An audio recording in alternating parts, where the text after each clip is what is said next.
Vous êtes toujours sur Djelia, notre histoire, notre héritage. Dans ce troisième et dernier épisode, nous nous retrouvons dans une période déterminante de la vie de l'empereur du Wassoulou. Rappelez-vous, le conquérant a subi un affront impardonnable. Kiniera est tombé dans l'escarcelle française. Cet acte touche à son vaste empire du Wassoulou. Mais sa décision ne se fait pas attendre. Il opte pour l'offensive.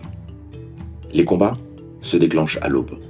Les tirs claquent, les tambours sonnent la charge. Les Français, peu nombreux, sont surpris. Ils tiennent quelques heures dans leur baraquement défensif, mais sont rapidement débordés. Dans les ruelles de Kiniera, les soldats de Samori ne cherchent pas l'affrontement frontal massif. Ils harcèlent, coupent les issues, neutralisent les points de résistance. Ils connaissent le terrain, les Français non. Le capitaine Combe, commandant de poste, est tué. Les survivants sont contraints de fuir ou sont faits prisonniers. La garnison est anéantie et Kiniera est enfin reprise. Le message du souverain est clair. Aucune implantation française dans cette région ne sera tolérée. La nouvelle de l'attaque se répand jusqu'à Bamako, puis jusqu'à Saint-Louis du Sénégal, où son gouverneur, Brière de Lille, est furieux. À Paris, on parle d'un affront, d'un outrage à la République. Cette attaque de Kiniera par les forces samoriennes n'est pas un simple coup d'éclat. C'est un acte politique majeur, une déclaration de guerre.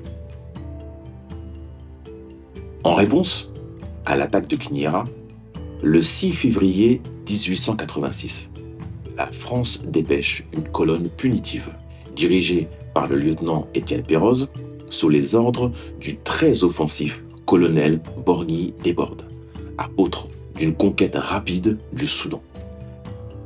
Mais la réalité du terrain leur échappe complètement. Le conquérant n'affronte pas de face. Il installe une logique de guerre mobile. Sofakoun pour les manœuvres éclatées, Bolo pour les assauts ciblés et les harcèlements, forêt et sentiers pour isoler l'ennemi, enfin un sabotage logistique pour couper ravitaillement et communication. Les premiers chocs sont rudes, les sofas sont repoussés, mais rapidement, Samori réadapte son commandement. Il redéploie ses forces, piège les Français dans un théâtre d'opération qu'il maîtrise. Résultat, la colonne française est battue. Le lieutenant Péroze contraint au repli. C'est une victoire tactique sans appel pour le conquérant du Wassoulou. En mars 1886, humiliée, la France change de stratégie temporairement. Moins d'un mois plus tard, un traité est signé à Fanara, particulièrement à Kiniera, marquant un arrêt des hostilités. La France reconnaît l'autorité de Samori sur la région du Haut-Niger, des accords commerciaux sont établis, des frontières sont figées pour 2 ans, un gel territorial qui renforce la position du Wassoulou.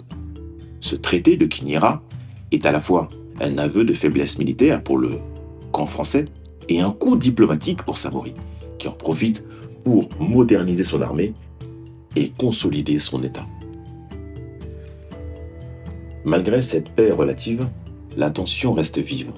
En juin 1887, un nouveau traité est signé à Bissandougou, capitale de l'Empire samorien depuis le déplacement de la cour à la suite des campagnes précédentes.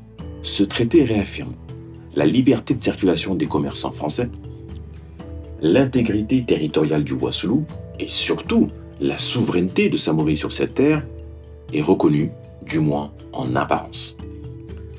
Cette paix n'est qu'un répit. Les ambitions françaises ne faiblissent pas.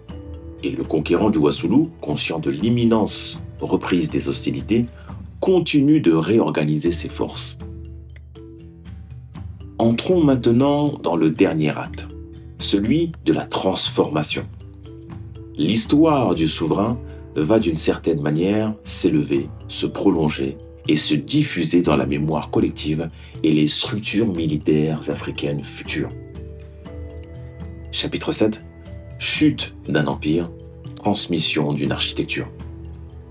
Selon le 3e volume de l'Histoire générale de l'Afrique, en 1890, les puissances coloniales britanniques et françaises signent ce qu'on appelle l'accord anglo-français. Ce traité trace sur la carte des lignes imaginaires pour séparer leur zone d'influence en Afrique de l'Ouest, sans consulter aucun des peuples concernés. Fin de citation. Ce pacte retire à Samori son principal levier diplomatique. Assurément, jusque-là, il avait pu jouer des rivalités coloniales entre Londres et Paris pour maintenir une forme d'autonomie. Mais désormais, les puissances européennes se coordonnent pour encercler les résistances africaines. Comme quoi, l'union fait toujours la force face à un ennemi commun. Les Britanniques ferment leurs frontières à ces troupes. Les Français multiplient les colonnes, le Wassoulou est désormais pris en étau. Effectivement, l'année 1892 marque un virage. Après plus de 20 ans de consolidation, je ne sais pas si vous vous rendez compte, l'expansion, la conquête, la capitale impériale de Bissandugou tombe aux mains de troupes françaises. La stratégie de repli vers l'Est, amorcée après la chute de Bissandugou, se heurte à cette nouvelle réalité. Cette chute, longtemps présentée comme la fin d'un pouvoir, n'est pourtant ni une rupture brutale, ni un effondrement absolu. Elle annonce surtout une métamorphose. Car Samori Touré n'était pas de ceux qui confondent territoire et souveraineté. Lorsqu'il cède sa capitale, il n'abandonne ni sa structure ni sa doctrine. Il réorganise, déplace et convertit la défaite matérielle en manœuvre d'adaptation. Ce que les historiens appellent désormais le Second Empire, qu'on peut voir sur la carte, formé dans le repli sur les terres orientales du Wassoulou, est tout sauf une fuite désespérée. C'est une réinvention stratégique, une tentative de ressaisir le levier du temps contre celui de la force. En 1897, dans la ville de Kong, la ville-État située au nord-est de l'actuelle Côte d'Ivoire, proche de la frontière avec le Burkina Faso, Samori installe une nouvelle base, établit un commandement provisoire, relance des ateliers de production, s'entoure de nouveaux officiers. Malheureusement, en 1898, trahi par des guides locaux, Samori est capturé à Guélémou, à la lisière de la Côte d'Ivoire actuelle. Il est envoyé en exil au Gabon, où il meurt en 1900, loin de ses hommes, loin des clairières de son enfance. Se pose maintenant la question de l'héritage de Samori Touré. L'héritage d'un système et non d'un mythe. Yves Persson, dans son tome 3 de l'étude monumentale, nous dit la chose suivante: le plus grand legs de Samori n'est pas l'épopée, mais la structure. Fin de citation. Ce que le souverain du Wassoulou laisse derrière lui, c'est une organisation militaire fonctionnelle, pensée à l'échelle d'un État africain. Une armée permanente, on l'a vu, un commandement hiérarchisé, un système de renseignement articulé, et enfin, une capacité de production et de recyclage d'armement local. L'auteur de la Révolution de Dula, dans son tome 3, nous dit « L'art militaire de Samori constitue en soi une révolution africaine de la guerre. Il propose une forme de souveraineté stratégique enracinée dans l'environnement local. » Fin de citation. Dans les années 1950 à 1960, plusieurs mouvements indépendantistes d'Afrique de l'Ouest puisent dans cette figure l'image d'un pouvoir africain autoconstruit, structuré, conquérant. En Guinée, le premier président de la République, Ahmed Sékou Touré, revendique explicitement cette filiation. Mais au-delà du symbole politique, c'est dans les organisations militaires nationales que le modèle samorien laisse son empreinte. Au Mali, en Guinée, au Burkina Faso, les premières académies militaires s'appuient partiellement sur ces logiques de hiérarchisation, d'encadrement, de gestion du territoire en situation de conflit. Le modèle du Kélétigui, le chef de province militaire, autonome mais loyal, devient une référence pour penser la décentralisation du commandement. Des expressions comme « penser la guerre comme un système » ou encore « gouverner depuis la mobilité » trouvent leurs racines dans cette expérience impériale africaine.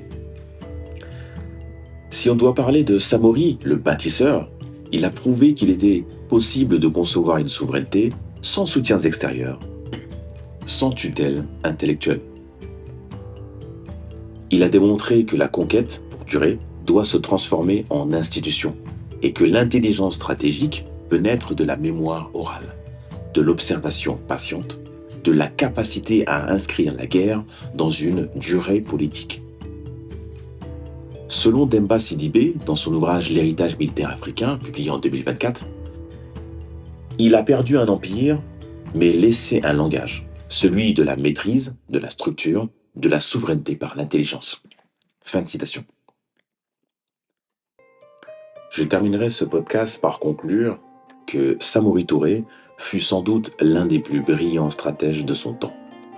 Sa capacité à bâtir un État souverain et dominant, à organiser une armée moderne et à tenir tête à l'empire colonial français pendant près de 2 décennies force le respect. Mais comme tout chef de guerre, son parcours n'est pas exempt de zones d'ombre. Assurément, dans certaines régions, sa politique expansionniste a été perçue comme brutale. L'intégration forcée de populations, les razzias, pour renforcer ses troupes, ou encore la centralisation autoritaire du pouvoir ont suscité des résistances, y compris parmi les peuples africains. Comprendre Samori, c'est aussi accepter cette complexité, celle d'un homme pris entre la survie de son peuple, la logique de guerre et les contraintes d'un monde en pleine mutation. Et c'est précisément là que réside l'intérêt de son histoire. C'est dans ses forces, comme dans ses travers, que Samori Touré incarne la profondeur tragique et la grandeur d'un continent qui refusait de se soumettre. Car son œuvre déborde le simple fait militaire. Elle pose les jalons d'une pensée politique forgée dans l'urgence, mais tendue vers la souveraineté. Une souveraineté arrachée, pensée, défendue, non comme privilège, mais comme une nécessité vitale. Ce que l'empereur nous lègue, ce n'est pas une nostalgie d'empire. C'est un modèle mouvant d'intelligence, des alliances et de l'adaptabilité technique. Et si son empire s'est effondré sous les assauts conjugués des armées européennes et des dissensions internes, l'intention, elle, demeure intacte. Celle de bâtir en pleine tourmente une réponse africaine au bouleversement du siècle. Ce legs, cet héritage, n'appartient pas au passé. Il est un miroir tendu à notre présent. Car, à l'heure où nos nations africaines cherchent encore leurs repères géopolitiques, où la mémoire est morcelée et les horizons incertains, se souvenir de Samori, c'est réactiver la possibilité d'un projet africain enraciné dans sa propre rationalité. Ni mythe, ni lubie, juste une exigence, celle de reconnaître dans l'épaisseur de notre histoire les germes d'une pensée stratégique autonome. L'héritage samorien n'est pas un mausolée, ce n'est pas une tombe, c'est une direction, une promesse de verticalité dans un monde qui nous voudrait courber. L'histoire de Samori, c'est une trame, une architecture enfouie, que nous avons le devoir d'exhumer sans la figer, non pour la reproduire à l'identique, mais pour puiser dans sa dynamique. Car la question n'est plus seulement que fit-il, mais bien que nous dit-il aujourd'hui? En quoi cela résonne dans notre situation contemporaine? Eh bien, nous pouvons dire que la souveraineté est une construction permanente, que l'organisation, la rigueur, la vision sont des armes conceptuelles forgées depuis longtemps sur ce continent. Il nous dit que face aux assauts, aux fractures, aux dominations, la réponse peut être pensée, ici même, dans nos langues, nos rythmes, nos formes d'autorité. Il nous rappelle que la mémoire stratégique africaine existe, qu'elle a des noms, des voix, des formes, et que l'oublier, c'est renoncer 2 fois. Un à notre héritage, mais surtout à l'avenir. Alors, que faire de Samori Touré? Certainement pas un saint, ni un simple héros, mais un point d'appui, un levier de conscience, une preuve par l'histoire que l'intelligence de la conquête, de l'État et du mouvement n'a jamais été absente du continent. Un esprit qui pensait l'équilibre entre la force et le savoir. Une vision qui, dans l'urgence, a inventé des formes durables. Et que rien, ni l'exil, ni la défaite, ni l'effacement, n'a pu entièrement réduire au silence. Son œuvre résonne dans l'ambition d'un Kwame Nkrumah, dans la rigueur d'un Thomas Sankara, dans les tentatives de penser une force panafricaine indépendante. Elle nous rappelle que l'intelligence tactique, la logistique, la diplomatie n'a jamais été l'apanage d'une civilisation unique. Elle a vibré dans les clairons mandingues. Elle s'est codée dans les signaux du Wassoulou. Elle s'est chiffrée dans les trajectoires des porteurs de mémoire. Elle est encore là pour qui sait écouter. À nous désormais de la relire, de la réinterpréter, de la prolonger. Car le combat de la mémoire est aussi un combat de l'imaginaire.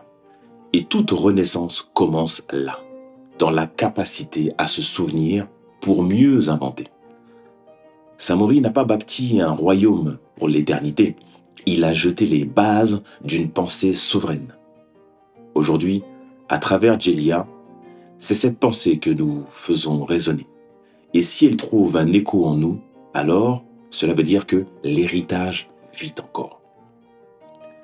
Cheikh Anta Diop, dans son œuvre monumentale Nation nègre et culture en 1954, nous dit la chose suivante. Le véritable bâtisseur des nations sommeille en chaque peuple, en chaque être humain. Il suffit de l'éveiller. Et pour prolonger cette exploration, notre prochain invité sera le docteur Siaka Traoré, historien à l'université Alassane Ouattara à Bouaké en Côte d'Ivoire. Ensemble, nous revisiterons la dernière phase de la vie de Samori Touré à la lumière du XXIe siècle. Un échange à ne pas manquer. Restez à l'écoute. Merci d'avoir écouté ce 3e épisode de Samori Touré, le génie militaire africain. Djelia, notre histoire, notre héritage. Djelia, Djelia, Djelia, Djelia.